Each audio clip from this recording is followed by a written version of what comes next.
El arte de la guerra de Sun Tzu. Capítulo 1. Sobre la evaluación. Sun Tzu dice: la guerra es de vital importancia para el Estado. Es el dominio de la vida o de la muerte, el camino hacia la supervivencia o la pérdida del imperio. Es forzoso manejarla bien. No reflexionar seriamente sobre todo lo que concierne es dar prueba de la culpable indiferencia en lo que respecta a la conservación o pérdida de lo que nos es más querido, y ello no debe ocurrir entre nosotros. Hay que valorar en términos de 5 factores fundamentales y hacer comparaciones entre diversas condiciones de los bandos rivales con vistas a determinar el resultado de la guerra. El primero de estos factores es la doctrina, el segundo, el tiempo, el tercero, el terreno, el cuarto, el mando, el quinto, la disciplina. La doctrina significa aquello que hace que el pueblo esté en armonía con su gobernante, de modo que le siga donde sea, sin temer por sus vidas ni a correr cualquier peligro. El tiempo significa el yin y el yang, la noche y el día, el frío y el calor, días despejados o lluviosos, el camino de las estaciones. El terreno implica las distancias y hace referencia a donde es fácil o difícil desplazarse, si el campo abierto o lugares estrechos, y esto influencia las posibilidades de supervivencia. El mando ha de tener como cualidades sabiduría, sinceridad, benevolencia, coraje y disciplina. Por último, la disciplina ha de ser comprendida como la organización del ejército, las graduaciones y rangos entre los oficiales, la regulación de las rutas de suministros y la provisión de material militar al ejército. Estos 5 factores fundamentales han de ser conocidos por cada general. Aquel que los domina, vence; aquel que no, sale derrotado. Por lo tanto, al trazar los planes, han de compararse los siguientes 7 factores, valorando cada uno con mayor cuidado. ¿Qué dirigente es más sabio y capaz? ¿Qué comandante posee el mayor talento? ¿Qué ejército obtiene ventaja de la naturaleza y el terreno? ¿En qué ejército se observan mejor las regulaciones y las instrucciones? ¿Qué tropas son más fuertes? ¿Qué ejército tiene oficiales y tropas mejor entrenadas? ¿Qué ejército administra recompensas y castigos de forma más justa? Mediante el estudio de estos 7 factores, seré capaz de adivinar cuál de los dos bandos saldrá victorioso y cuál será derrotado. El general que siga mi consejo es seguro que vencerá. Ese general ha de ser mantenido al mando. Aquel que ignore mi consejo ciertamente será derrotado. Ese debe ser destituido. Tras prestar atención a mi consejo y planes, el general debe crear una situación que contribuya a su cumplimiento. Por situación quiero decir que debe tomar en consideración la situación del campo y actuar de acuerdo con lo que le es ventajoso. El arte de la guerra se basa en el engaño, por lo tanto, cuando es capaz de atacar, ha de aparentar incapacidad; cuando las tropas se mueven, aparentar inactividad. Si está cerca el enemigo, ha de hacerse creer que está lejos; si está lejos, aparentar que se está cerca. Poner cebos para atraer al enemigo. Golpear al enemigo cuando está desordenado. Prepararse contra él cuando está seguro en todas partes. Evitarle durante un tiempo cuando es más fuerte. Si tu oponente tiene un temperamento colérico, intenta irritarle. Si es arrogante, trata de fomentar su egoísmo. Si las tropas enemigas se hallan bien preparadas tras una reorganización, intenta desordenarlas. Si están unidas, siembra la disensión entre sus filas. Ataca al enemigo cuando no está preparado y aparece cuando no te espera. Estas son las claves de la victoria para el estratega. Ahora, si las estimulaciones realizadas antes de la batalla indican victoria, es porque los cálculos cuidadosamente realizados muestran que tus condiciones son más favorables que las condiciones del enemigo. Si indican derrota, es porque muestran que las condiciones favorables para la batalla son menores. Con una evaluación cuidadosa, uno puede vencer; sin ella, no puede. Muchas menos oportunidades de victoria tendrá aquel que no realiza cálculos en absoluto. Gracias a este método, se puede examinar la situación y el resultado aparece claramente. Capítulo 2. Sobre la iniciación de las acciones. Una vez comenzada la batalla, aunque estés ganando, de continuar por mucho tiempo, desanimará a tus tropas y embotará a tu espada. Si estás sitiando una ciudad, agotarás tus fuerzas. Si mantienes a tu ejército durante mucho tiempo en campaña, tus suministros se agotarán. Las armas son instrumentos de mala suerte. Emplearlas por mucho tiempo producirá calamidades. Como se ha dicho, los que a hierro matan, a hierro mueren. Cuando tus tropas estén desanimadas, tu espada embobada, agotadas tus fuerzas y tus suministros son escasos, hasta los tuyos se aprovecharán de tu debilidad para sublevarse. Entonces, aunque tengas consejeros sabios, al final no podrás hacer que las cosas salgan bien. Por esta causa, he oído hablar de operaciones militares que han sido torpes y repentinas, pero nunca he visto a ningún experto en el arte de la guerra que mantuviese la campaña por mucho tiempo. Nunca es beneficioso para un país dejar que una operación militar se prolongue por mucho tiempo. Como se dice comúnmente, sé rápido como el trueno que retumba antes de que hayas podido taparte los oídos. Veloz como el relámpago que relumbra antes de haber podido pestañear. Por lo tanto, los que no son totalmente conscientes de las desventajas de servirse de las armas no pueden ser totalmente conscientes de las ventajas de utilizarlas. Los que utilizan los medios militares con pericia no activan a sus tropas 2 veces, ni proporcionan alimentos en 3 ocasiones con un mismo objetivo. Eso quiere decir que no se debe movilizar al pueblo más de una vez por campaña y que inmediatamente después de alcanzar la victoria no se debe regresar al propio país para hacer una segunda movilización. Al principio esto significa proporcionar alimentos para las propias tropas, pero después se quitan los alimentos al enemigo. Si tomas los suministros de armas de tu propio país, pero quitas los alimentos al enemigo, puedes estar bien abastecido de armamento y de provisiones. Cuando un país se empobrece a causa de las operaciones militares, se debe al transporte de provisiones desde un lugar distante. Si la transportas desde un lugar distante, el pueblo se empobrecerá. Los que habitan cerca de donde está el ejército pueden vender sus cosechas a precios elevados, pero se acaba de este modo el bienestar de la mayoría de la población.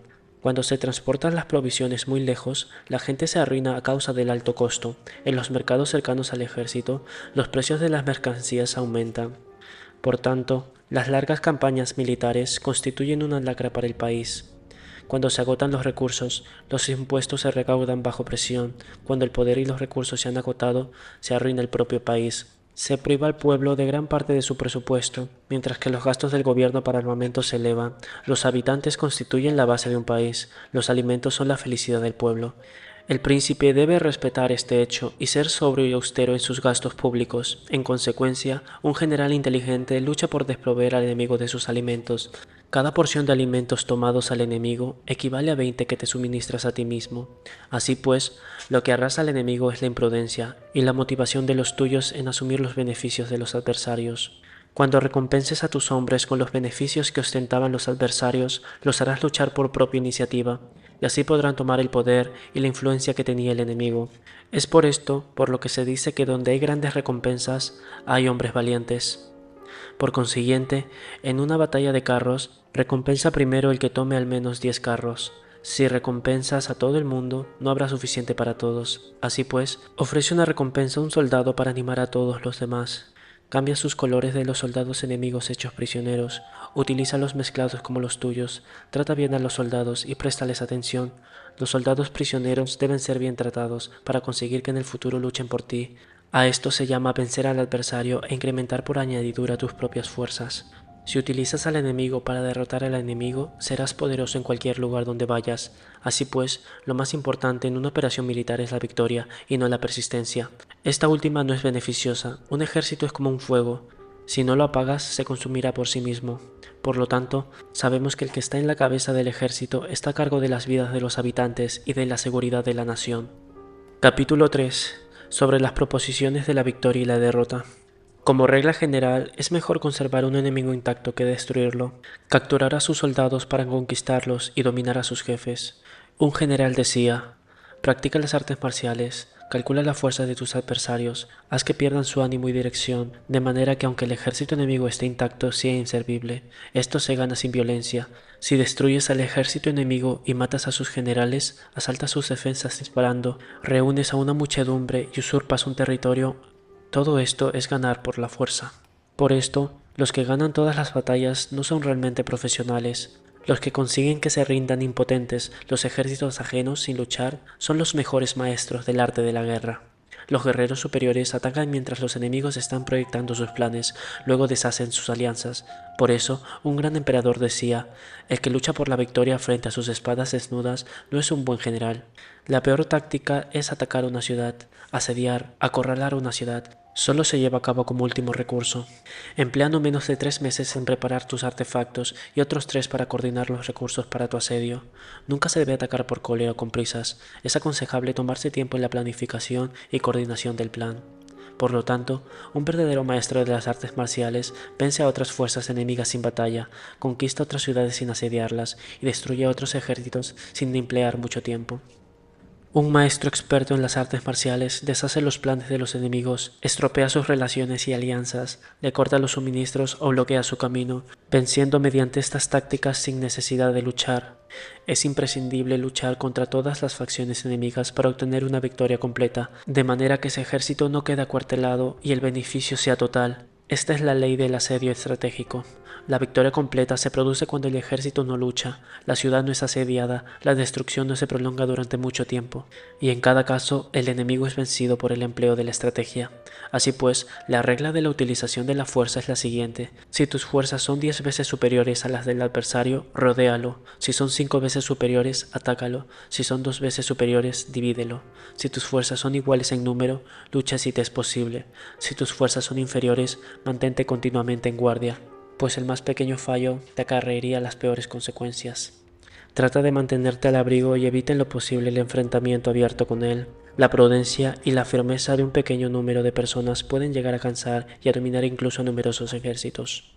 Este consejo se aplica en los casos en el que todos los factores son equivalentes. Si tus fuerzas están en orden, mientras que las suyas están inmersas en el caos, si tú y tus fuerzas están con ánimo y ellos desmoralizados, entonces, aunque sean más numerosos, puedes entrar en batalla. Si tus soldados, tus fuerzas, tu estrategia y tu valor son menores que los de tu adversario, entonces debes retirarte y buscar una salida. En consecuencia, si el bando más pequeño es obstinado, cae prisionero del bando más grande. Eso quiere decir que si un pequeño ejército no hace una valoración adecuada de su poder y se atreve a enemistarse con una gran potencia, por mucho que su defensa sea firme, inevitablemente se convertirá en conquistado. Si no puedes ser fuerte, pero tampoco sabes ser débil, serás derrotado. Los generales son servidores del pueblo. Cuando su servicio es completo, el pueblo es fuerte. Cuando su servicio es efectuoso, el pueblo es débil.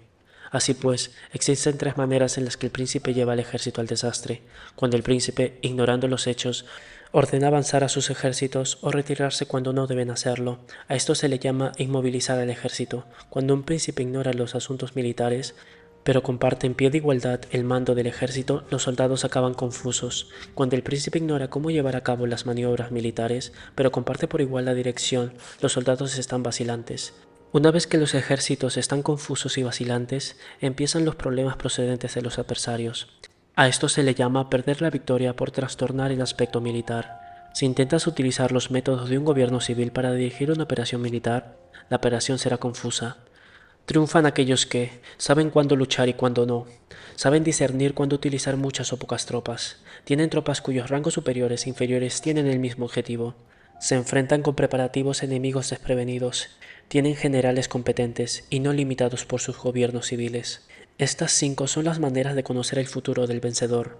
Hablar de que el príncipe sea el que dé las órdenes en todo es como el general solicitarle permiso al príncipe para poder apagar un fuego. Para cuando sea autorizado ya no quedan sino cenizas. Si conoces a los demás y te conoces a ti mismo, ni en 100 batallas correrás peligro. Si no conoces a los demás pero te conoces a ti mismo, perderás una batalla y ganarás otra. Si no conoces a los demás ni te conoces a ti mismo, correrás peligro en cada batalla. Capítulo 4. Sobre la medida en la disposición de los medios. Antiguamente, los guerreros expertos se hacían a sí mismos invencibles en primer lugar. Después, aguardaban para descubrir la vulnerabilidad de sus adversarios. Hacerte invencible significa conocerte a ti mismo. Aguardar para descubrir la vulnerabilidad del adversario significa conocer a los demás. La invencibilidad está en uno mismo, la vulnerabilidad en el adversario. Por esto, los guerreros expertos pueden ser invencibles, pero no pueden hacer que sus adversarios sean vulnerables.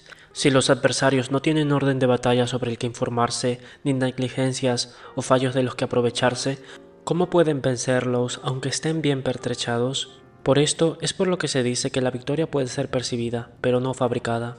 La invencibilidad es una cuestión de defensa, la vulnerabilidad una cuestión de ataque.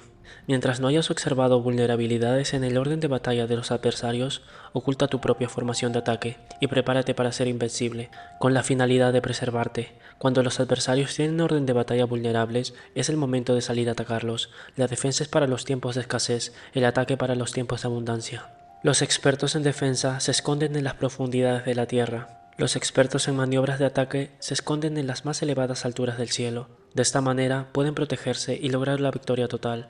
En situaciones de defensa, acalláis las voces y borráis las huellas, escondidos como fantasmas y espíritus bajo tierra. invisibles para todo el mundo. En situaciones de ataque, vuestro movimiento es rápido y vuestro grito fulgurante, veloz como el trueno y el relámpago.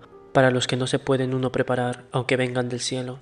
Prever la victoria cuando cualquiera lo puede conocer no constituye verdadera destreza. Todo el mundo elogia la victoria ganada en batalla, pero esa victoria no es realmente tan buena. Todo el mundo elogia la victoria en batalla, pero lo verdaderamente deseable es poder ver el mundo de lo sutil y darse cuenta del mundo de lo oculto, hasta el punto de ser capaz de alcanzar la victoria donde no exista forma. No se requiere mucha fuerza para levantar un cabello. No es necesario tener una vista aguda para ver el sol y la luna, ni se necesita tener mucho oído para escuchar el retumbar del trueno. Lo que todo el mundo conoce no se llama sabiduría. La victoria sobre los demás obtenida por medio de la batalla no se considera una buena victoria. En la antigüedad, los que eran conocidos como buenos guerreros vencían cuando era fácil vencer. Si solo eres capaz de asegurar la victoria tras enfrentarte a un adversario en un conflicto armado, esa victoria es una dura victoria. Si eres capaz de ver lo sutil y de darte cuenta de lo oculto, irrumpiendo antes el orden de batalla, la victoria así obtenida es una victoria fácil. En consecuencia, las victorias de los buenos guerreros no destacan por su inteligencia o su bravura. Así pues, las victorias que ganan en batalla no son debidas a la suerte. Sus victorias no son casualidades, sino que son debidas a haber situado previamente en posición de poder ganar con seguridad, imponiéndose sobre los que ya han perdido de antemano. La gran sabiduría no es algo obvio, el mérito grande no se anuncia. Cuando eres capaz de ver lo sutil, es fácil ganar. ¿Qué tiene esto que ver con la inteligencia o la bravura? Cuando se resuelven los problemas antes de que surjan, ¿quién llama a esto inteligencia? Cuando hay victoria sin batalla, ¿quién habla de bravura? Así pues, los buenos guerreros toman posición en un terreno en el que no pueden vencer y no pasan por alto las condiciones que hacen a su adversario proclive a la derrota. En consecuencia, un ejército victorioso gana primero y entabla la batalla después. Un ejército derrotado lucha primero e intenta obtener la victoria después. Esta es la diferencia entre los que tienen estrategia y los que no tienen planes premeditados. Los que utilizan bien las armas cultivan el camino y observan las leyes. Así pueden gobernar prevaleciendo sobre los corruptos. Servirse de la armonía para desvanecer la oposición, no atacar un ejército inocente, no hacer prisioneros o tomar botín por donde pasa el ejército, no cortar los árboles ni contaminar los pozos, limpiar y purificar los templos de las ciudades y montañas del camino que atraviesas, no repetir los errores de una civilización decadente. A todo esto se llama el camino y sus leyes. Cuando el ejército está estratégicamente disciplinado hasta el punto en el que los soldados morirían antes de desobedecer las órdenes y las recompensas y los castigos merecen confianza y están bien establecidos, cuando los jefes y los oficiales son capaces de actuar de esta forma, pueden vencer a un príncipe enemigo corrupto. Las reglas militares son 5: medición, valoración, cálculo, comparación y victoria. El terreno da lugar a las mediciones. Estas dan lugar a las valoraciones a los cálculos, estos a las comparaciones, y las comparaciones dan lugar a las victorias. Mediante las comparaciones de las dimensiones puedes conocer dónde se halla la victoria o la derrota. En consecuencia, un ejército victorioso es como un kilo comparado con un gramo. Un ejército derrotado es como un gramo comparado con un kilo. Cuando el que gana consigue que su pueblo vaya a la batalla como si estuviera dirigiendo una gran corriente de agua hacia un cañón profundo, esto es una cuestión de orden de batalla. Cuando el agua se acumula en un cañón profundo, nadie puede medir su cantidad, lo mismo que nuestra defensa no muestra su forma. Cuando se suelta el agua, se precipita hacia abajo como un torrente, de manera tan irresistible como nuestro propio ataque. Capítulo 5. Sobre la firmeza. La fuerza es la energía acumulada o lo que se percibe. Esto es muy cambiante. Los expertos son capaces de vencer al enemigo creando una percepción favorable en ellos, así obtener la victoria sin necesidad de ejercer su fuerza. Gobernar sobre muchas personas como si fueran pocos es una cuestión de dividirlos en grupos o sectores, es organización. Batallar contra un gran número de tropas como si fueran pocas es una cuestión de demostrar la fuerza, símbolos y señales. Se refiere a lograr una percepción de fuerza y poder en la oposición. En el campo de batalla se refiere a las formaciones y banderas utilizadas para desplegar las tropas y coordinar sus movimientos. Lograr que el ejército sea capaz de combatir contra el adversario sin ser derrotado es una cuestión de emplear métodos ortodoxos o heterodoxos. La ortodoxia y la heterodoxia no es algo fijo, sino que se utilizan como un ciclo. Un emperador que fue un famoso guerrero y administrador hablaba de manipular la percepción de los adversarios sobre lo que es ortodoxo y heterodoxo, después de atacar inesperadamente, cambiando ambos métodos hasta convertirlos en uno, volviéndose así indefinible para el enemigo. Que el efecto de las fuerzas sea como el de las piedras arrojadas sobre huevos es una cuestión de lleno y vacío. Cuando induces a los adversarios a atacarte en tu territorio, su fuerza siempre está vacía en desventaja. Mientras que no compitas en los que son los mejores, tu fuerza siempre estará llena. Atacar con lo vacío contra lo lleno es como arrojar piedras sobre huevos. De seguro se rompen. Cuando se entabla una batalla de manera directa, la victoria se gana por sorpresa. El ataque directo es ortodoxo, el ataque indirecto es heterodoxo. Solo hay dos clases de ataques en la batalla: la extraordinaria por sorpresa, el directo ordinario, pero sus variantes son innumerables. Lo ortodoxo y lo heterodoxo se originan recíprocamente, como un círculo sin comienzo ni fin. ¿Quién podría agotarlos? Cuando la velocidad del agua que fluye alcanza el punto en el que puede mover las piedras, esta es la fuerza directa. Cuando la velocidad y la maniobrabilidad del halcón es tal que puede atacar y matar, esta es la precisión. Lo mismo ocurre con los guerreros expertos. Su fuerza es rápida, su precisión certera. Su fuerza es como disparar una catapulta, su precisión es dar en el objetivo previsto y causar el efecto esperado. El desorden llega del orden, la cobardía surge del valor, la debilidad brota de la fuerza. Si quieres fingir desorden para convencer a tus adversarios y distraerlos, primero tienes que organizarle el orden, porque solo entonces puedes crear un desorden artificial. Si quieres fingir cobardía para conocer la estrategia de los adversarios, primero tienes que ser extremadamente valiente, porque solo entonces puedes actuar como tímido de manera artificial. Si quieres fingir debilidad para inducir la arrogancia en tus enemigos, primero has de ser extremadamente fuerte, porque solo entonces puedes pretender ser débil. El orden y el desorden son una cuestión de organización. La cobardía es una cuestión de valentía y de la ímpetu. La fuerza y la debilidad son una cuestión de formación en la batalla. Cuando un ejército tiene la fuerza del ímpetu y percepción, incluso el tímido se vuelve valiente. Cuando pierde la fuerza del ímpetu, incluso el valiente se convierte en tímido. Nada está fijo en las leyes de la guerra, estas se desarrollan sobre la base del ímpetu. Con astucia se puede anticipar y lograr que los adversarios se convenzan a sí mismos cómo proceder y moverse. Les ayuda a caminar por el camino que les traza. Hace moverse a los enemigos con la perspectiva del triunfo, para que caigan en la emboscada. Los buenos guerreros buscan la efectividad en la batalla a partir de la fuerza del ímpetu, percepción, y no dependen solo de la fuerza de sus soldados. Son capaces de escoger a la mejor gente, desplegarlos adecuadamente y dejar que la fuerza del ímpetu logre sus objetivos. Cuando hay entusiasmo, convicción, orden, organización, recursos, compromiso de los soldados, tienes la fuerza del ímpetu y el tímido es valeroso.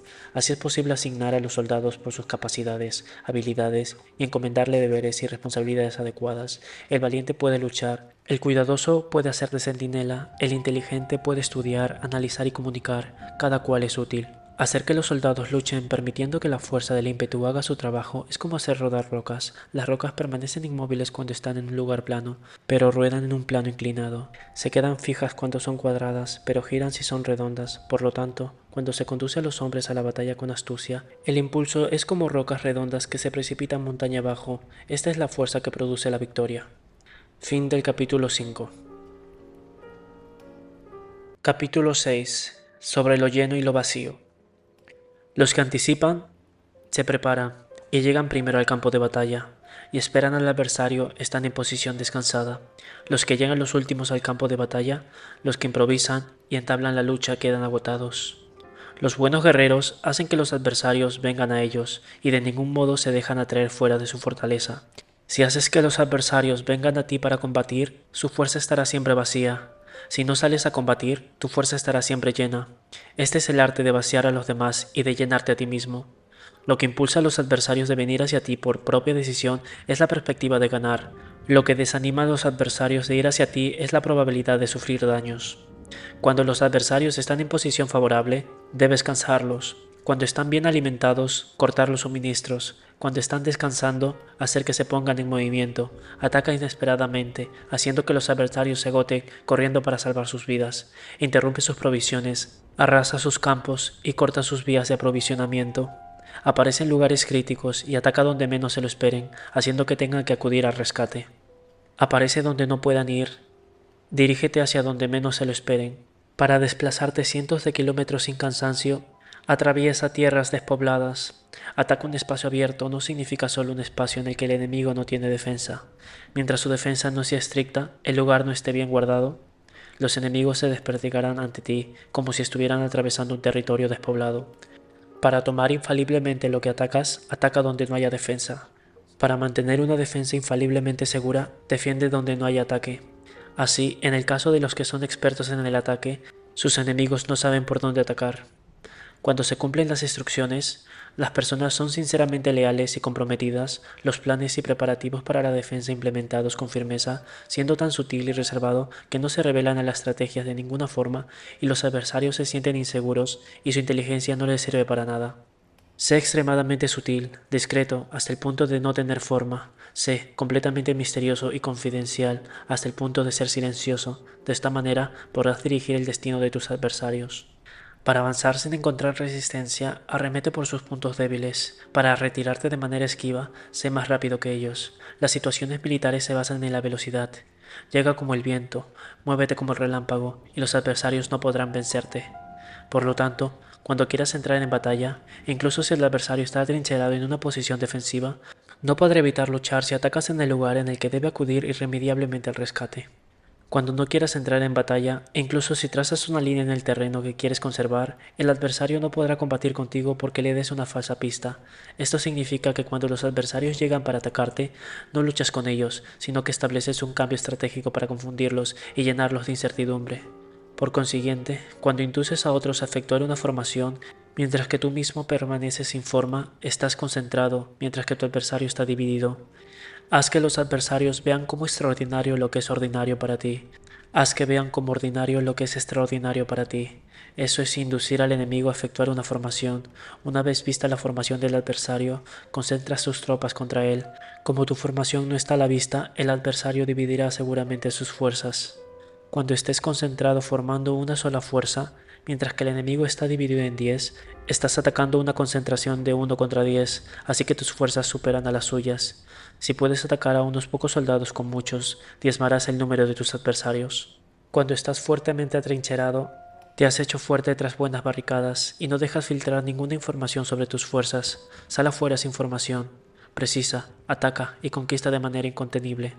No han de conocer dónde piensas librar la batalla, porque cuando no se conoce, el enemigo destaca muchos puestos de vigilancia y en el momento en el que se establecen numerosos puestos, solo tienes que combatir contra pequeñas unidades. Así pues, cuando su vanguardia está preparada, su retaguardia está defectuosa, y cuando su retaguardia está preparada, su vanguardia presenta puntos débiles. Las preparaciones de su ala derecha significarán carencia en su ala izquierda.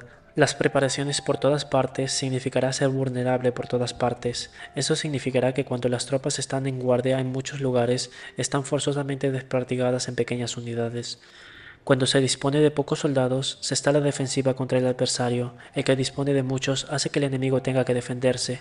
Cuando más defensas induces a adoptar a tu enemigo, más debilitado quedará. Así, si conoces el lugar y la fecha de la batalla, puedes acudir a ella aunque estés a 1000 kilómetros de distancia. Si no conoces el lugar y la fecha de la batalla, entonces tu flanco izquierdo no podrá salvar el derecho, tu vanguardia no podrá salvar tu retaguardia, y tu retaguardia no podrá salvar a tu vanguardia, ni siquiera en un territorio de unas pocas docenas de kilómetros. Si tienes muchas más tropas que los demás, ¿cómo puede ayudarte ese factor a obtener la victoria? Si no conoces el lugar y la fecha de la batalla, aunque tus tropas sean más numerosas que las de ellos, ¿cómo puedes saber si vas a ganar o perder? Así pues, se dice que la victoria puede ser creada. Si haces que los adversarios no sepan el lugar y la fecha de la batalla, siempre puedes vencer. Incluso si los enemigos son numerosos, puede hacerse que no entren en combate. Por lo tanto, si tu valoración sobre ellos para averiguar sus planes y determinar qué estrategia puede tener éxito y cuál no, incítalos a la acción para descubrir cuál es el esquema general de sus movimientos y descansa. Haz algo por o en contra de ellos para su atención, de manera que puedas descubrir sus hábitos de comportamiento de ataque y defensa.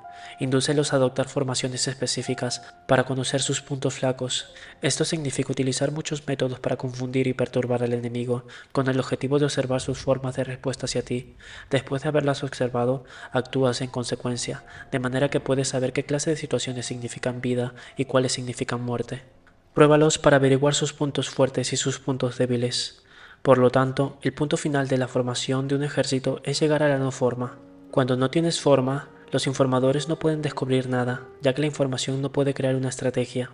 Una vez que no tienes forma perceptible, no dejas huellas que puedan seguir. Los informadores no encuentran ninguna grieta por donde mirar y los que están a cargo de la planificación no pueden establecer ningún plan realizable. La victoria sobre multitudes mediante formaciones precisas debe ser desconocida para las multitudes. Todo el mundo conoce la forma mediante la que resultó vencedor, pero nadie conoce la forma mediante la que aseguró la victoria. En consecuencia, La victoria en la guerra no es repetitiva, sino que adapta su forma continuamente. Determinar los cambios apropiados significa no repetir las estrategias previas para obtener la victoria. Para lograrla, puedo adaptarme desde el principio a cualquier formación que los adversarios puedan adoptar. Las formaciones son como el agua. La naturaleza del agua es evitar lo alto e ir hacia lo bajo. La naturaleza de los ejércitos es evitar lo lleno y atacar lo vacío. El flujo del agua está determinada por la tierra. La victoria viene determinada por los adversarios. Así pues, un ejército no tiene formación constante, lo mismo que el agua no tiene forma constante. Se llama genio a la capacidad de obtener la victoria cambiando y adaptándose según el enemigo. Capítulo 7. Sobre el enfrentamiento directo e indirecto. La regla ordinaria para el uso del ejército es que el mando del ejército reciba órdenes de las autoridades civiles y después reúne y concentra las tropas acuartelándolas juntas. Nada es más difícil que la lucha armada. Luchar con otros cara a cara para conseguir ventajas es lo más arduo del mundo. La dificultad de la lucha armada es hacer cercanas las distancias largas y convertir los problemas en ventajas. Mientras que das la apariencia de estar muy lejos, empiezas tu camino y llegas antes que el enemigo. Por lo tanto, haces que su ruta sea larga, atrayéndole con la esperanza de ganar. Cuando emprendes la marcha después que los otros y llegas antes que ellos, conoces la estrategia de hacer que las distancias sean cercanas. Sírvete de una unidad especial para engañar al enemigo, atrayéndole a una falsa persecución, haciéndole creer que el grueso de tus fuerzas está muy lejos. Entonces lanzas una fuerza de ataque sorpresa que llega antes, aunque emprendió el camino después. Por consiguiente, la lucha armada puede ser provechosa y puede ser peligrosa. Para el experto es provechosa, para el inexperto peligrosa. Movilizar a todo el ejército para el combate en aras de obtener alguna ventaja tomaría mucho tiempo. Pero combatir por una ventaja con un ejército incompleto tendría como resultado una falta de recursos. Si te movilizas rápidamente sin parar día y noche, recorriendo el doble de la distancia habitual, y si luchas para obtener alguna ventaja a miles de kilómetros, tus jefes militares serán hechos prisioneros. Los soldados que sean fuertes llegarán allí primero. Los más cansados llegarán después. Como regla general, solo lo conseguirá 1 de cada 10. Cuando la ruta es larga, las tropas se cansan. Si han gastado su fuerza en la movilización, llegan agotadas mientras que sus adversarios están frescos. Así pues, es seguro que serán atacados. Combatir por una ventaja a 50 kilómetros de distancia frustrará los planes del mando, y como regla general, solo la mitad de los soldados lo harán. Si se combate por obtener una ventaja a 30 kilómetros de distancia, solo 2 de cada 3 soldados lo recorrerán. Así pues, un ejército parece si no está equipado, si no tiene provisiones o si no tiene dinero. Estas 3 cosas son necesarias. No puedes combatir para ganar con un ejército no equipado, o sin provisiones, lo que el dinero facilita. Por lo tanto, si ignoras los planes de tus rivales, no puedes hacer alianzas precisas. A menos que conozcas las montañas y los bosques, los desfiladeros y los pasos, y la condición de los pantanos, no puedes maniobrar con una fuerza armada. A menos que utilices guías locales, no puedes aprovecharte de las ventajas del terreno. Solo cuando conoces cada detalle de la condición del terreno, puedes maniobrar y guerrear. Por consiguiente, una fuerza militar se usa según la estrategia prevista, se moviliza mediante la esperanza de recompensa y se adapta mediante la división y la combinación. Una fuerza militar se establece mediante la estrategia en el sentido que se distrae al enemigo para que no pueda conocer cuál es la situación real y no pueda imponer su supremacía. Se moviliza mediante la esperanza de recompensa, en el sentido de que entra en acción cuando ve la posibilidad de obtener una ventaja. Dividir y volver a hacer combinaciones de tropas se hace para confundir al adversario y observar cómo reacciona frente a ti. De esta manera puedes adaptarte para obtener la victoria.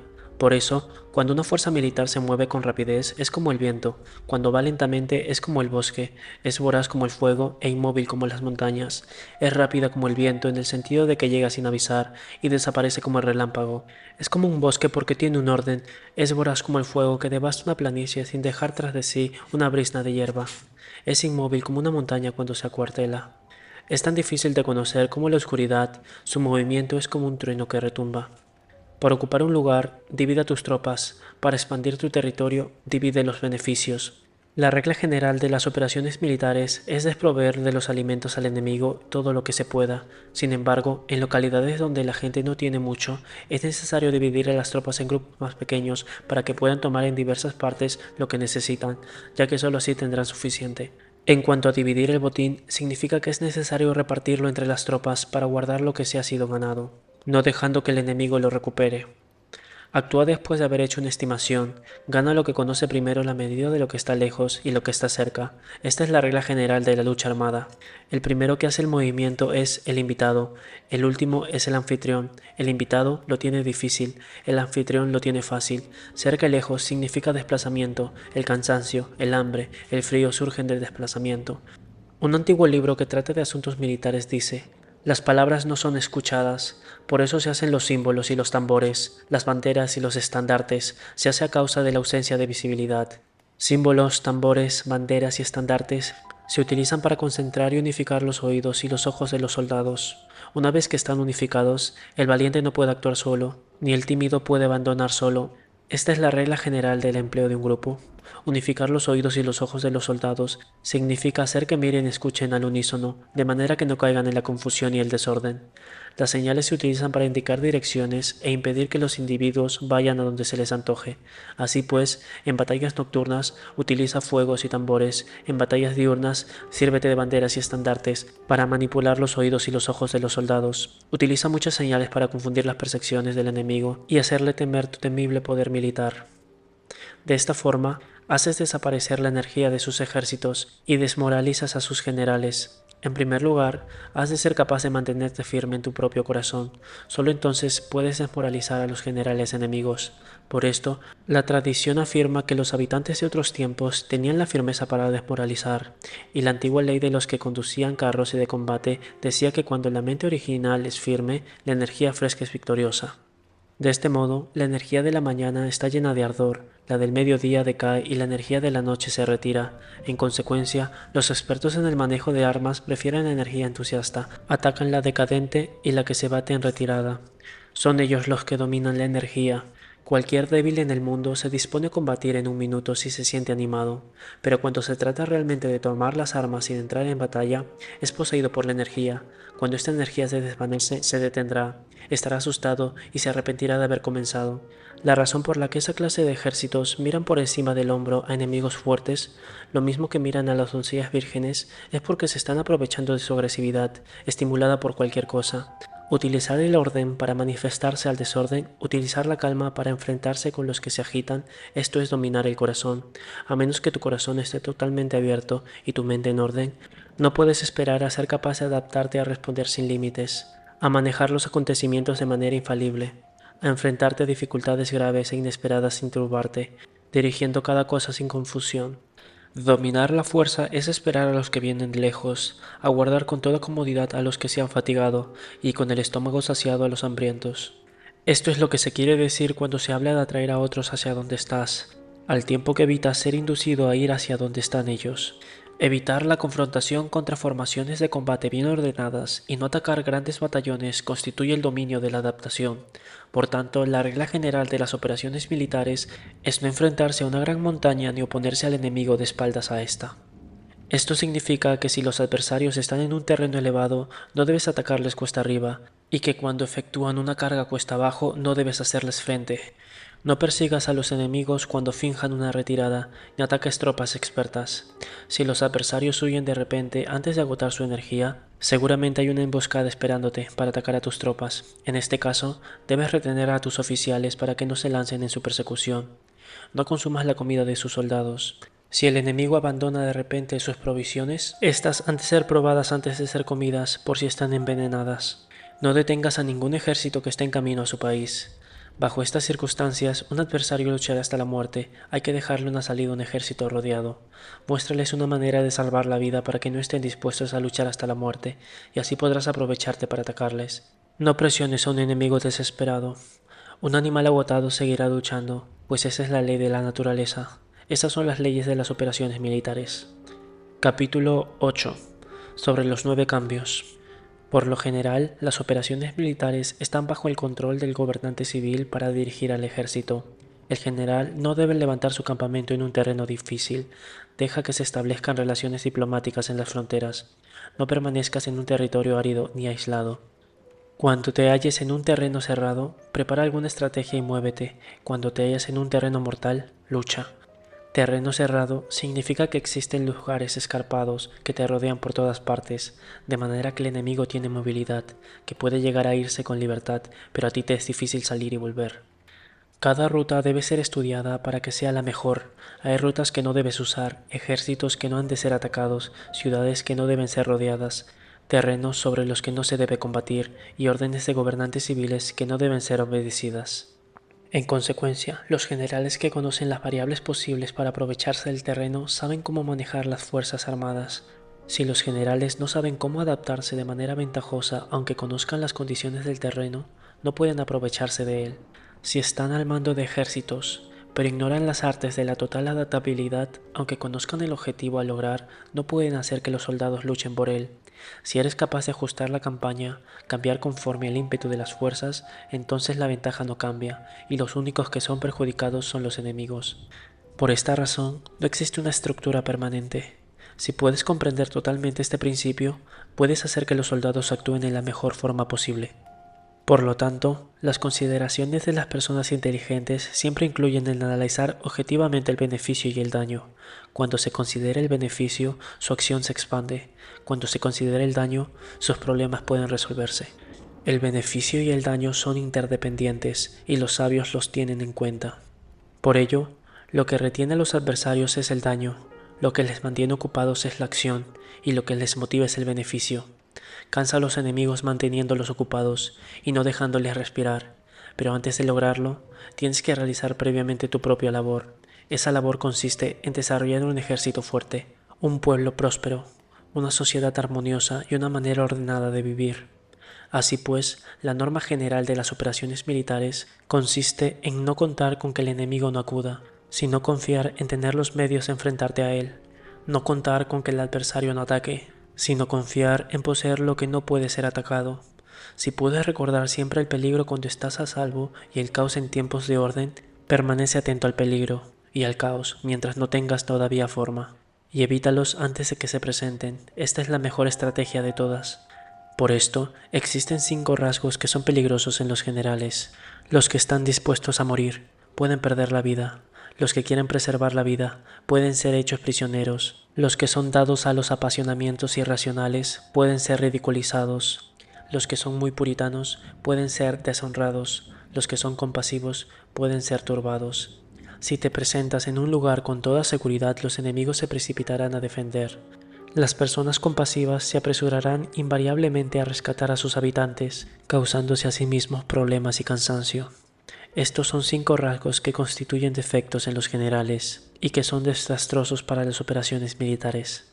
Los buenos generales son de otra manera. Se comprometen hasta la muerte, pero no se aferran a la esperanza de sobrevivir. Actúan de acuerdo con los acontecimientos, en forma racional y realista, sin dejarse llevar por las emociones ni estar sujetos a quedar confundidos. Cuando ven una buena oportunidad, son como tigres, en caso contrario cierran sus puertas. Su acción y su no acción son cuestiones de estrategia y no pueden ser complacidos ni enfadados. Capítulo 9. Sobre la distribución de los medios. Las maniobras militares son el resultado de los planes y las estrategias en la manera más ventajosa para ganar. Determinan la movilidad y efectividad de las tropas. Si vas a colocar tu ejército en posición de observar al enemigo, atraviesa rápido las montañas y vigílalos desde un valle. Considera el efecto de la luz y mantente en la posición más elevada del valle. Cuando combatas en una montaña, ataca desde arriba hacia abajo y no al revés. Combate estando cuesta abajo y nunca cuesta arriba. Evita que el agua divida tus fuerzas. Aléjate de las condiciones desfavorables lo que antes te sea posible. No te enfrentes a los enemigos dentro del agua. Es conveniente dejar que se pasen la mitad de sus tropas y en ese momento dividirlas y atacarlas. No te sitúes río abajo. No camines en contra de la corriente ni en contra del viento. Si acampas en una ribera de un río, tus ejércitos pueden ser sorprendidos de noche. Empújalos a ahogarse o se les puede colocar veneno en la corriente. Tus barcas no deben ser amarradas corriente abajo, para impedir que el enemigo aproveche la corriente lanzando sus barcas contra ti. Si atraviesas pantanos, hazlo rápidamente. Si te encuentras frente a un ejército en medio de un pantano, permanece cerca de sus plantas acuáticas o respaldado por los árboles. En una llanura, toma posiciones desde lo que sea fácil maniobrar, manteniendo las elevaciones del terreno detrás a tu derecha, estando las partes más bajas delante y las más altas detrás. Generalmente, un ejército prefiere un terreno elevado y evita un terreno bajo. Aprecia la luz, detesta la oscuridad. Los terrenos elevados son estimulantes, y por lo tanto, la gente se halla a gusto en ellos. Además, son convenientes para adquirir la fuerza del ímpetu. Los terrenos bajos son húmedos, lo cual provoca enfermedades y dificulta el combate. Cuida de la salud física de tus soldados con los mejores recursos disponibles. Cuando no existe la enfermedad en un ejército, se dice que éste es invencible. Donde haya montículos y terraplenes, sitúate en su lado soleado, manteniéndolos siempre a tu derecha y detrás. Colocarse en la mejor parte del terreno es ventajoso para una fuerza militar. La ventaja en una operación militar consiste en aprovecharse de todos los factores beneficiosos del terreno. Cuando llueve río arriba y la corriente trae consigo la espuma, si quieres cruzarlo, espera que escampe.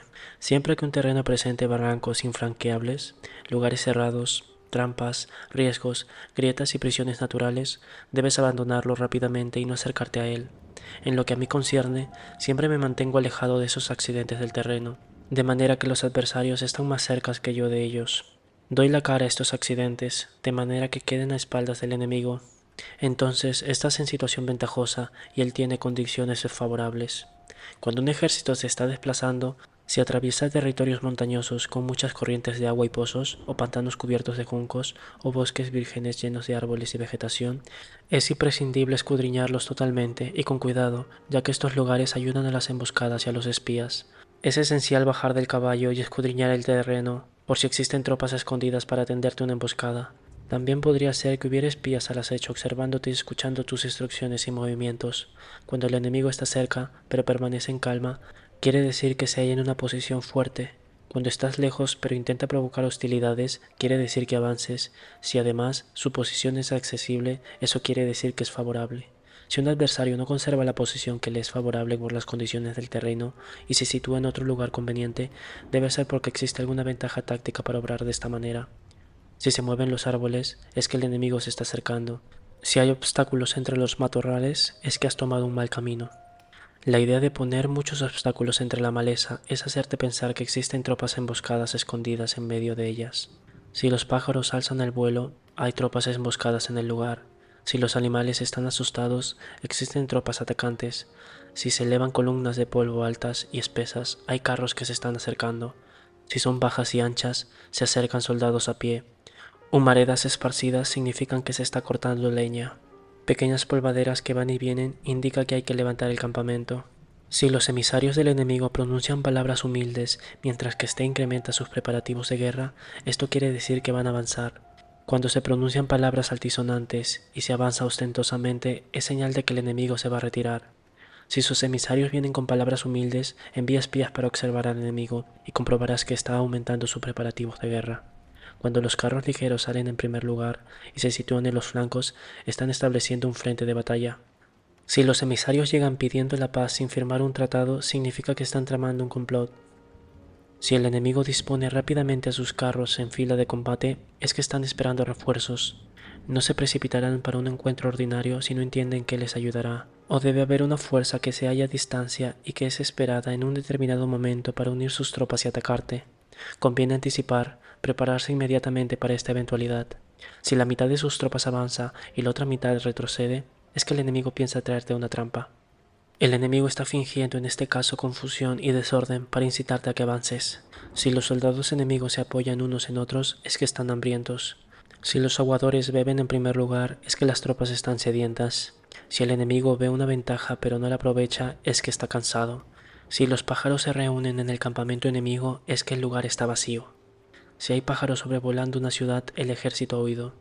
Si se producen llamadas nocturnas, es que los soldados enemigos están atemorizados, tienen miedo y están inquietos, y por eso se llaman unos a otros. Si el ejército no tiene disciplina, esto quiere decir que el general no es tomado en serio. Si los estandartes se mueven, es que está sumido en la confusión.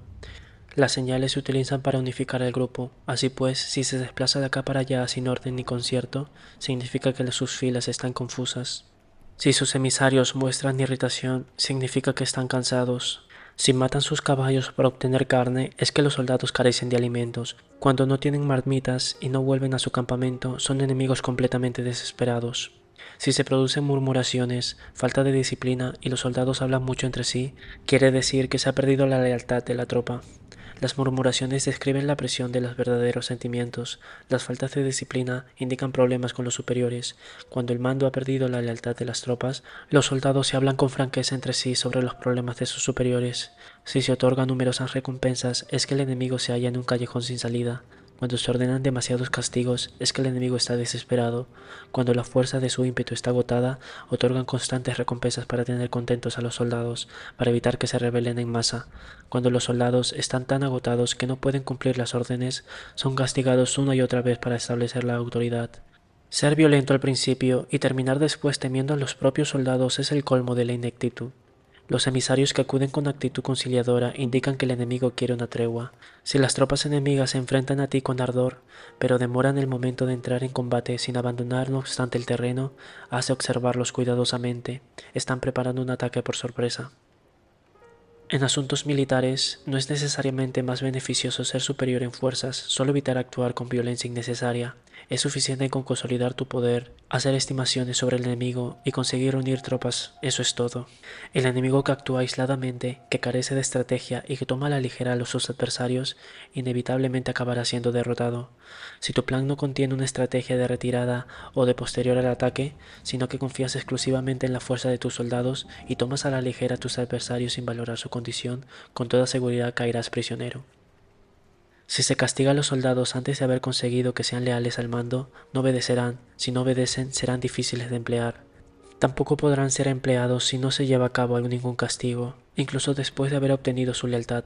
Cuando existe un sentimiento subterráneo de aprecio y confianza y los corazones de los soldados ya están vinculados al mando, si se refleja la disciplina, los soldados se volverán arrogantes y será imposible emplearlos. Por lo tanto, dirígelos mediante el arte civilizado y unifícalos mediante las artes marciales. Esto significa una victoria continua. Arte civilizado significa humanidad y artes marciales significa reglamentos. Mándalos con humildad y benevolencia, unifícalos de manera estricta y firme. Cuando la benevolencia y la firmeza son evidentes, es posible estar seguro de la victoria. Cuando las órdenes se dan de manera clara y sencilla y consecuente a las tropas, éstas las aceptarán. Cuando las órdenes son confusas, contradictorias y cambiantes, las tropas no las aceptarán o no las entienden. Cuando las órdenes son razonables, justas, sencillas, claras y consecuentes, existe una satisfacción recíproca entre el líder y el grupo. Capítulo 10. Sobre la topología. Algunos terrenos son fáciles, otros difíciles, algunos neutros, otros estrechos, accidentados o abiertos. Cuando el terreno sea accesible, sé el primero en establecer tu posición, eligiendo las alturas soleadas, una posición que sea adecuada para transportar los suministros, así tendrás ventaja cuando libres la batalla. Cuando estés en un terreno difícil de salir, estás limitado. En este terreno, si tu enemigo no está preparado, puedes vencer si sigues adelante. Pero si el enemigo está preparado y sigues adelante, tendrás muchas dificultades para volver de nuevo a él, lo cual jugará en contra tuya. Cuando es un terreno desfavorable para ambos, se dice que es un terreno neutro. En un terreno neutro, incluso si el adversario te ofrece una ventaja, no te aproveches de ella, retírate, induciendo a salir a la mitad de las tropas enemigas, y entonces cae sobre él, aprovechándote de esta condición favorable. En un terreno estrecho, si eres el primero en llegar, debes ocuparlo totalmente y esperar al adversario. Si él llega antes, no lo persigas y bloquea los desfiladeros. Persíguelo solo si no los bloquea. En terreno accidentado, si eres el primero en llegar, debes ocupar los puntos altos y soleados y esperar al adversario. Si éste los ha ocupado antes, retírate y no le persigas. En un terreno abierto, la fuerza del ímpetu se encuentra igualada, y es difícil provocarla a combatir de manera desventajosa para él. Entender estas 6 claves del terreno es la responsabilidad principal del general, y es imprescindible considerarlos. Estas son las configuraciones del terreno.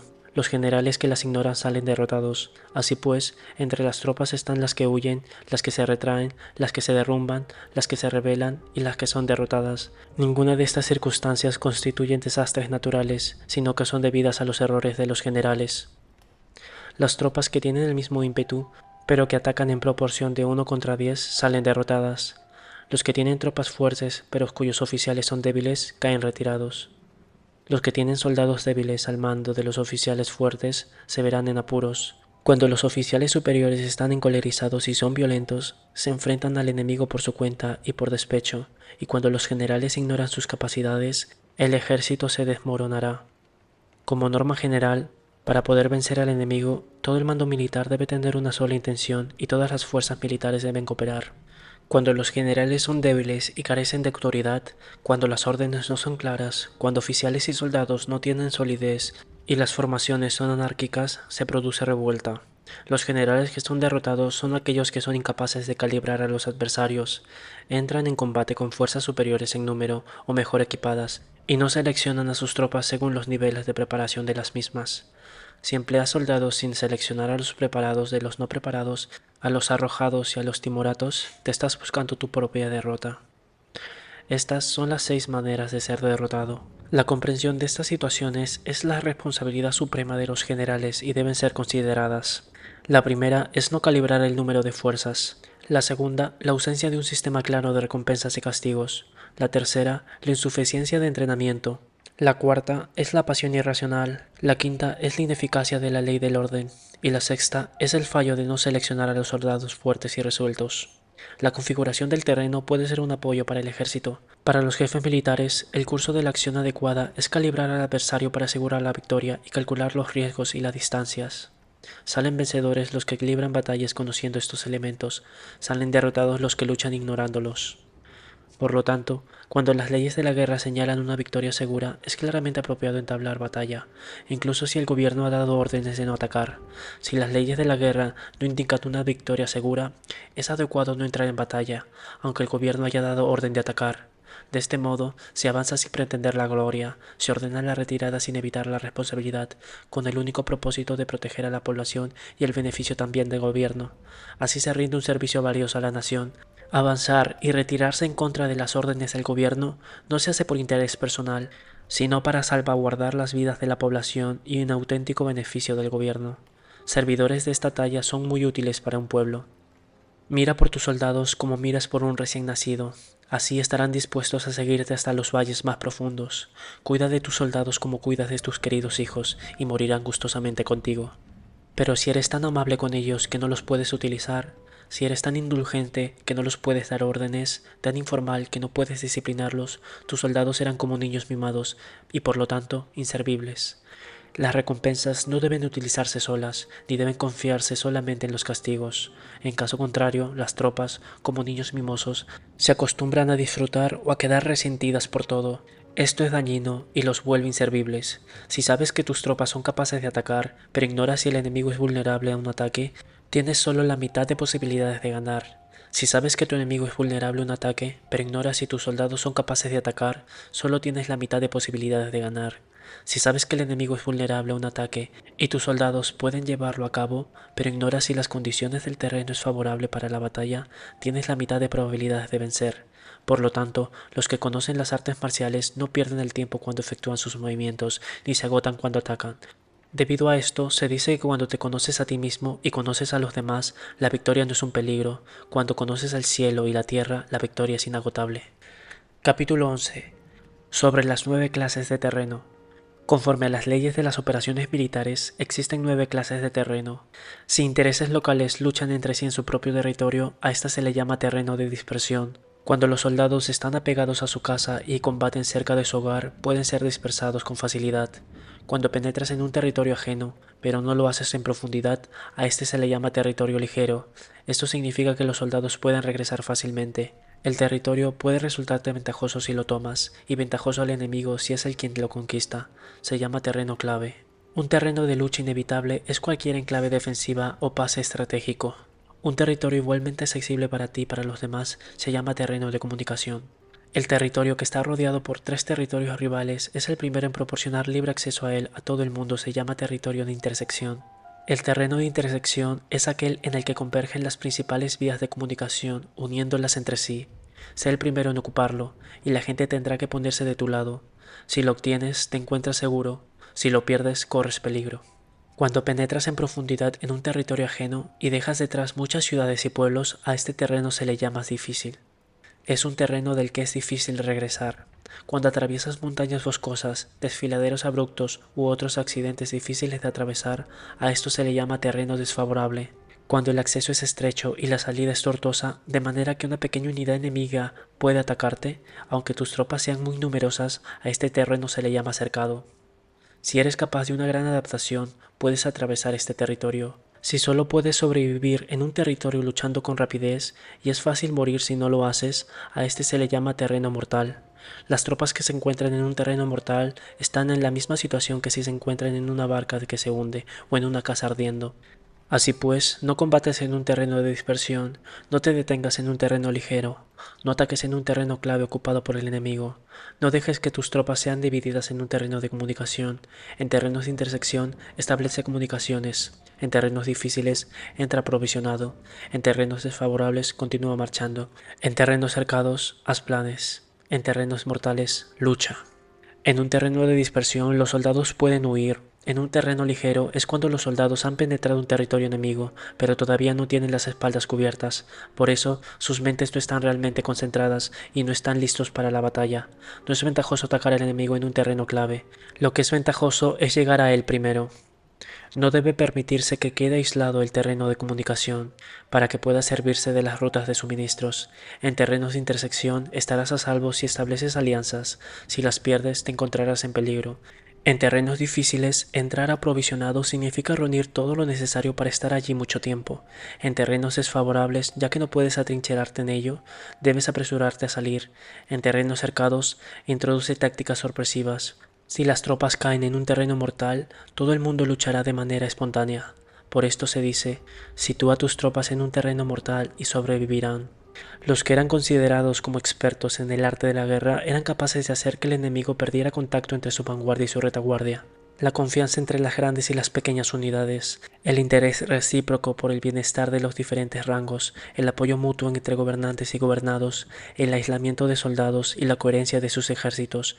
Estos expertos entraban en acción cuando les era ventajoso y se retenían en caso contrario. Introducían cambios para confundir al enemigo, atacándolos aquí y allá, aterrorizándolos y sembrando en ellos la confusión, de tal manera que no les daban tiempo para hacer planes. Se podría preguntar cómo enfrentarse a fuerzas enemigas numerosas y bien organizadas que se dirigen hacia ti. La respuesta es quitarles en primer lugar algo que aprecien y después te escucharán. La rapidez de acción es el factor esencial de las condiciones de la fuerza militar, aprovechándose de los errores de los adversarios, desplazándose por caminos que no esperan y atacando cuando no estén en guardia. Esto significa que para aprovecharse de la falta de preparación, de visión y de cautela de los adversarios, es necesario actuar con rapidez, y que si dudas, esos errores no te servirán de nada. En una invasión, por regla general, cuando más se adentran los invasores en un territorio ajeno, más fuertes se hacen, hasta el punto de que el gobierno nativo no puede expulsarlos. Escoge campos fértiles y las tropas tendrán suficiente para comer. Cuida de su salud y evita el cansancio. Consolida su energía, aumenta su fuerza, que los movimientos de tus tropas y la preparación de sus planes sean insondables. Consolida la energía más entusiasta de tus tropas, ahorra las fuerzas sobrantes, mantén en secreto tus formaciones y tus planes, permaneciendo insondable para los enemigos, y espera que se produzca un punto vulnerable para avanzar. Sitúa tus tropas en un punto que no tenga salida, de manera que tengan que morir antes de poder escapar, porque, ante la posibilidad de la muerte, ¿qué no estarán dispuestas a hacer? Los guerreros dan entonces lo mejor de sus fuerzas cuando se hallan ante un grave peligro. Pierden el miedo, cuando no hay ningún sitio a donde ir, permanecen firmes, cuando están totalmente implicados en el terreno, se aferran a él, si no tienen otra opción, lucharán hasta el final.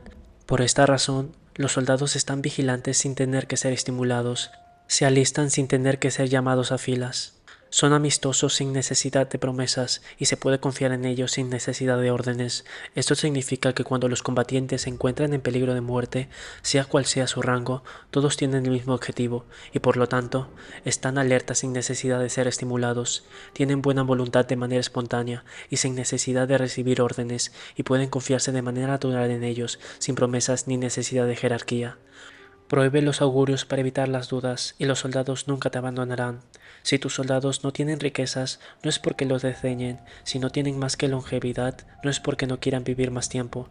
El día en que se dé la orden de marcha, los soldados lloran. Así pues, una operación militar preparada con pericia debe ser como una serpiente veloz que contraataca con su cola cuando alguien le ataca por la cabeza, contraataca con la cabeza cuando alguien le ataca por la cola, y contraataca con cabeza y cola cuando alguien le ataca por el medio. Esta imagen representa el método de una línea de batalla que responde velozmente cuando es atacada. Un manual de 8 formaciones clásicas de batalla dice: haz del frente la retaguardia, haz de la retaguardia el frente, con 4 cabezas y 8 colas, haz que la cabeza esté en todas partes, y cuando el enemigo arremeta por el centro, cabeza y cola acudirán al rescate. Puede preguntarse la cuestión de si es posible hacer que una fuerza militar sea como una serpiente rápida. La respuesta es afirmativa. Incluso las personas que se tienen antipatía, encontrándose en el mismo barco, se ayudarán entre sí en caso de peligro de zozobrar.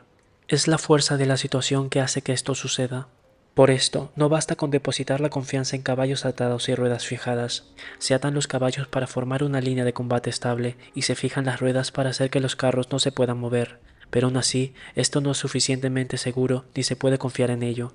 Es necesario permitir que haya variantes a los cambios que se hacen, poniendo a los soldados en situaciones mortales, de manera que combatan de forma espontánea y se ayuden unos a otros codo con codo. Esto es el camino de la seguridad y de la obtención de una victoria cierta. La mejor organización es hacer que se exprese el valor y mantenerlo constante. Tener éxito tanto con tropas débiles como con tropas aguerridas se basa en la configuración de las circunstancias. Si obtienes la ventaja del terreno, puedes vencer a los adversarios, incluso con tropas ligeras y débiles. ¿Cuánto más te sería posible si tienes tropas poderosas y aguerridas? Lo que hace posible la victoria a ambas clases de tropas es las circunstancias del terreno. Por lo tanto, los expertos en operaciones militares logran la cooperación de la tropa, de tal manera que dirigir un grupo es como dirigir a un solo individuo que no tiene más que una sola opción. Corresponde al general ser tranquilo, reservado, justo y metódico. Sus planes son tranquilos y absolutamente secretos para que nadie pueda descubrirlos. Su mando es justo y metódico, así que nadie se atreve a tomarlo a la ligera. Puede mantener a sus soldados sin información y completa ignorancia de sus planes. Cambia sus acciones y revisa sus planes, de manera que nadie puede reconocerlos. Cambia de lugar su emplazamiento y se desplaza por caminos sinuosos, de manera que nadie puede anticiparse. Puedes ganar cuando nadie puede entender en ningún momento cuáles son tus intenciones. Dice un gran hombre: el principal engaño que se valora en las operaciones militares no se dirige solo a los enemigos, sino que empieza en las propias tropas para hacer que les sigan a uno sin saber a dónde van. Cuando un general fija una meta a sus tropas, es como el que sube a un lugar elevado y después retira la escalera. Cuando un general se adentra muy en el interior del territorio enemigo, está poniendo a prueba todo su potencial. Ha hecho quemar las naves a sus tropas y destruir sus casas, así los conduce como un rebaño y todos ignoran hacia dónde se encaminan. Incumbe a los generales reunir a los ejércitos y ponerlos en situaciones peligrosas. También han de examinar las adaptaciones a los diferentes terrenos, las ventajas de concentrarse o dispersarse y las pautas de los sentimientos y situaciones humanas. Cuando se habla de ventajas y de desventajas de la concentración y de la dispersión, quiere decir que las pautas de los comportamientos humanos cambian según los diferentes tipos de terreno. En general, la pauta general de los invasores es unirse cuando están en el corazón del territorio enemigo, pero tienden a dispersarse cuando están en las franjas fronterizas. Cuando dejas tu territorio y atraviesas la frontera en una operación militar, te hallas en un terreno aislado. Cuando es accesible desde todos los puntos, es un terreno de comunicación. Cuando te adentras en profundidad, estás en un terreno difícil. Cuando penetras poco, estás en un terreno ligero.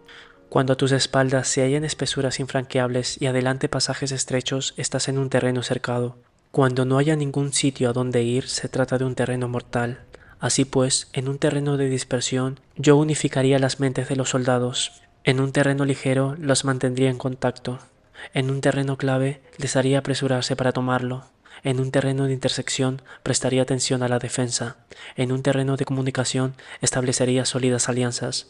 En un terreno difícil, aseguraría suministros continuados. En un terreno desfavorable, urgiría a mis tropas a salir rápidamente de él.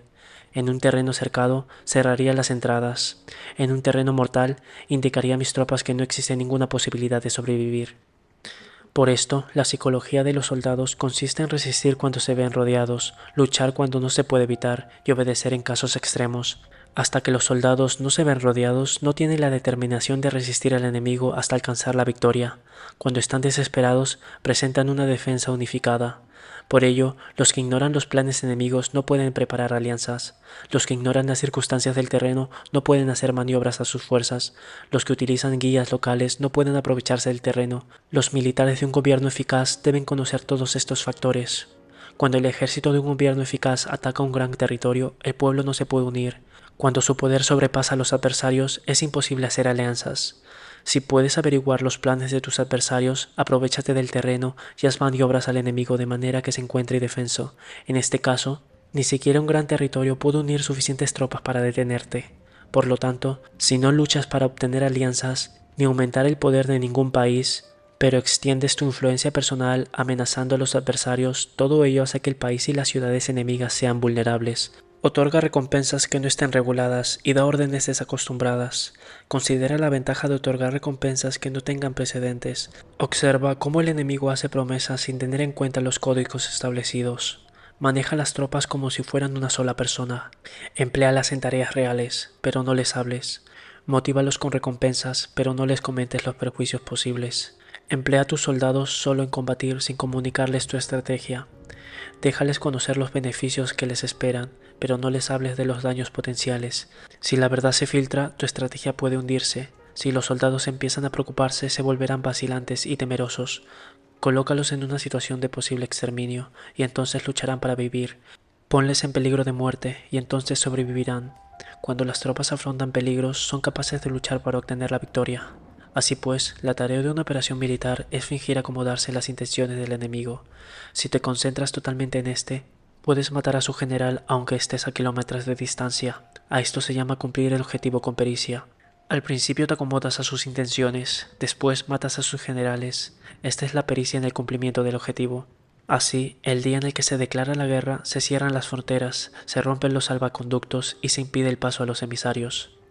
Los asuntos se deciden rigurosamente desde que se comienza a planificar y establecer la estrategia desde la casa o el cuartel general.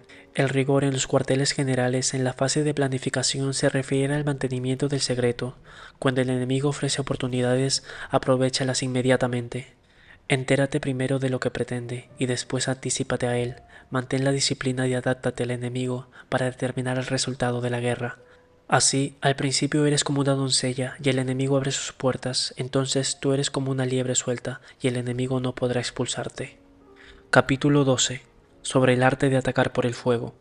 Existen 5 clases de ataques mediante el fuego: quemar a las personas, quemar los suministros, quemar el equipo, quemar los almacenes y quemar las armas. El uso del fuego tiene que tener una base y existen ciertos medios. Existen momentos adecuados para encender fuegos, concretamente cuando el tiempo es seco y ventoso. Normalmente, en ataques mediante el fuego es imprescindible seguir los cambios producidos por este. Cuando el fuego está dentro del campamento enemigo, prepárate rápidamente desde fuera. Si los soldados se mantienen en calma cuando el fuego se ha declarado, espera y no ataques. Cuando el fuego alcance su punto álgido, síguelo. Si puedes, si no, espera. En general, el fuego se utiliza para sembrar la confusión en el enemigo y así poder atacarle. Cuando el fuego puede ser prendido en el campo abierto, no esperes hacerlo en su interior. Hazlo cuando sea oportuno. Cuando el fuego sea atizado por el viento, no ataques en dirección contra este. No es eficaz luchar contra el ímpetu del fuego, porque el enemigo luchará en este caso hasta la muerte. Si ha soplado el viento durante el día, a la noche amainará. Un viento diurno cesará al anochecer, un viento nocturno cesará al amanecer. Los ejércitos han de saber que existen variantes de las 5 clases de ataques mediante el fuego y adaptarse a estas de manera racional. No basta saber cómo atacar a los demás con el fuego, es necesario saber cómo impedir que los demás te ataquen a ti. Así pues, la utilización del fuego para apoyar al ataque significa claridad, y la utilización del agua para apoyar un ataque significa fuerza. El agua puede incomunicar, pero no arrasar. El agua puede utilizarse para dividir un ejército enemigo, de manera que su fuerza se desuna y la tuya se fortalezca. Ganar combatiendo o llevar a cabo un asedio victorioso sin recompensar a los que han hecho méritos atrae mala fortuna y se hace merecedor de ser llamado avaro.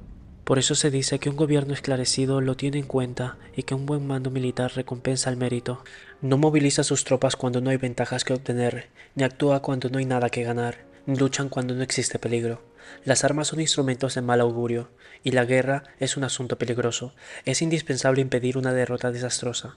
Y por lo tanto, no vale la pena movilizar un ejército por razones insignificantes. Las armas solo deben utilizarse cuando no existe otro remedio. Un gobierno no debe movilizar un ejército por ira, y los jefes militares no deben provocar la guerra por cólera. Actúa cuando sea beneficioso, en caso contrario desiste. La ira puede convertirse en alegría, y la cólera puede convertirse en placer, pero un pueblo destruido no puede hacérsele renacer, y la muerte no puede convertirse en vida. En consecuencia, un gobierno esclarecido presta atención a todo esto, y un buen mando militar lo tiene en cuenta. Esta es la manera de mantener a la nación a salvo y de conservar intacto a su ejército. Capítulo 13. Sobre la concordancia y la discordia. Una operación militar significa un gran esfuerzo para el pueblo, y la guerra puede durar muchos años para obtener una victoria de un día. Así pues, fallar en conocer la situación de los adversarios por economizar en aprobar gastos para investigar y estudiar a la oposición es extremadamente inhumano, y no es típico de un buen jefe militar, de un consejero de gobierno, ni de un gobernante victorioso. Por lo tanto, lo que posibilita a un gobierno inteligente y a un mando militar sabio vencer a los demás y lograr triunfos extraordinarios con esa información esencial. La información previa no puede obtenerse de fantasmas ni espíritus, ni se puede tener por analogía, ni descubrir mediante cálculos. Debe obtenerse de personas que conozcan la situación del adversario. Existen 5 clases de espías: el espía nativo, el espía interno, el doble agente, el espía liquidable y el espía flotante. Cuando están activos todos ellos, nadie conoce sus rutas, a esto se le llama genio organizativo y se aplica al gobernante. Los espías nativos se contratan entre los habitantes de una localidad. Los espías internos se contratan entre los funcionarios enemigos. Los agentes dobles se contratan entre los espías enemigos. Los espías liquidables transmiten falsos datos a los espías enemigos. Los espías flotantes vuelven para traer sus informes. Entre los funcionarios del régimen enemigo se hallan aquellos con los que se puede establecer contacto y a los que se puede sobornar para averiguar la situación de su país y descubrir cualquier plan que se trame contra ti. También pueden ser utilizados para crear desavenencias y desarmonía. En consecuencia, nadie en las Fuerzas Armadas es tratado con tanta familiaridad como los espías, ni a nadie se les otorgan recompensas tan grandes como a ellos, ni hay asunto más secreto que el espionaje. Si no se trata bien a los espías, pueden convertirse en renegados y trabajar para el enemigo. No se pueden utilizar a los espías sin sagacidad y conocimiento. No puede uno servirse de espías sin humanidad y justicia. No se puede obtener la verdad de los espías sin sutileza. Ciertamente es un asunto muy delicado. Los espías son útiles en todas partes. Cada asunto requiere un conocimiento previo. Si algún asunto de espionaje es divulgado antes de que el espía haya informado, este y el que lo haya divulgado deben eliminarse. Siempre que quieras atacar un ejército, asediar una ciudad o atacar a una persona, has de conocer previamente la identidad de los generales que la defienden, de sus aliados, sus visitantes, sus centinelas y de sus criados. Así pues, haz que tus espías averigüen todo sobre ellos. Siempre que vayas a atacar y a combatir, debes conocer primero los talentos de los servidores del enemigo, y así puedes enfrentarte a ellos según sus capacidades. Debes buscar agentes enemigos que hayan venido a espiarte, sobornarlos e inducirles a pasarse a tu lado, para poder utilizarlos como agentes dobles. Con la información obtenida de esta manera, puedes encontrar espías nativos y espías internos para contratarlos. Con la información obtenida de estos, puedes fabricar información falsa sirviéndote de espías liquidables. Con la información así obtenida, puedes hacer que los espías flotantes actúen según los planes previstos. Es esencial para un gobernante conocer las 5 clases de espionaje, y este conocimiento depende de los agentes dobles. Así pues, estos deben de ser bien tratados. Así, solo un gobernante brillante o un general sabio que pueda utilizar a los más inteligentes para el espionaje puede estar seguro de la victoria. El espionaje es esencial para las operaciones militares, y los ejércitos dependen de él para llevar a cabo sus acciones. No será ventajoso para el ejército actuar sin conocer la situación del enemigo, y conocer la situación del enemigo no es posible sin el espionaje. Fin de El arte de la guerra.